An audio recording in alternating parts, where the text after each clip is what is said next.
भारतीय सेना में शामिल जवान सिहरन पैदा करने वाली चुनौतियों के सामने भी अदम्य साहस दिखाते हैं और उसे बौना साबित करते हैं। सशस्त्र बलों के इसी साहस को रेखांकित किया है वायुसेना प्रमुख ने। उन्होंने 8वें आर्म्ड फोर्सेज वेटरन्स डे के मौके पर सैन्य परंपरा को लेकर कई अहम बातें कही। वायुसेना प्रमुख air chief marshal V R Chaudhary ने कहा कि इंडियन आर्म्ड फोर्स दुनिया की सर्वश्रेष्ठ सेनाओं में से एक है। युद्ध की अनगिनत चुनौतियों का सामना करने के लिए बदलते समय के साथ इंडियन आर्म्ड फोर्स में भी बदलाव आया है। आइए जानते हैं क्या कहा एयर चीफ मार्शल ने।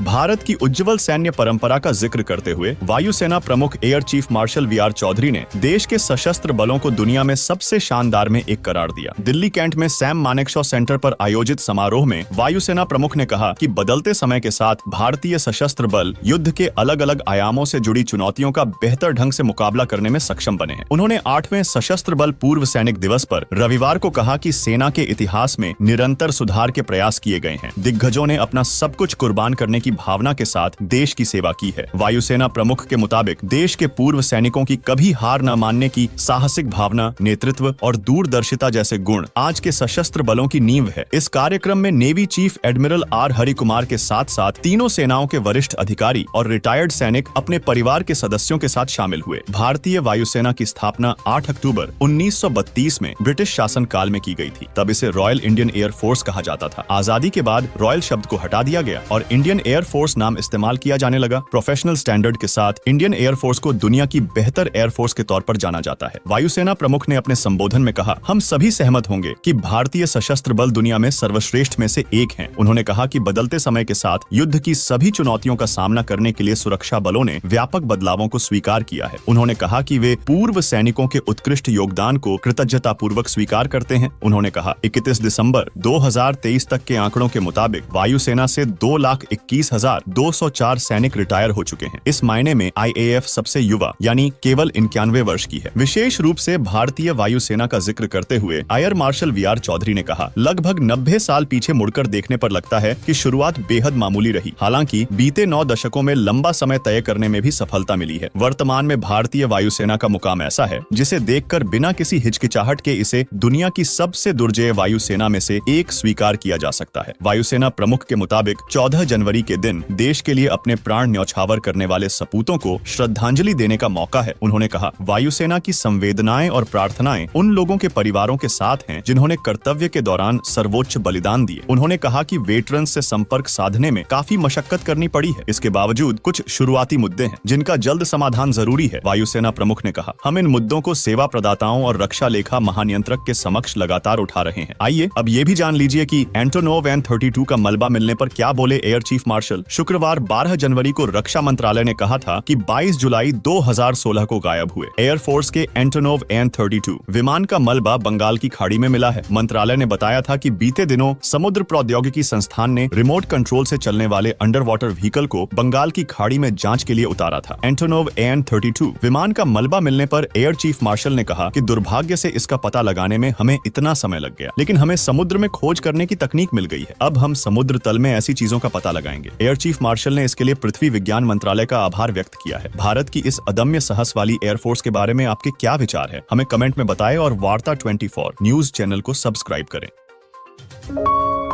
आप देख रहे हैं वार्ता 24।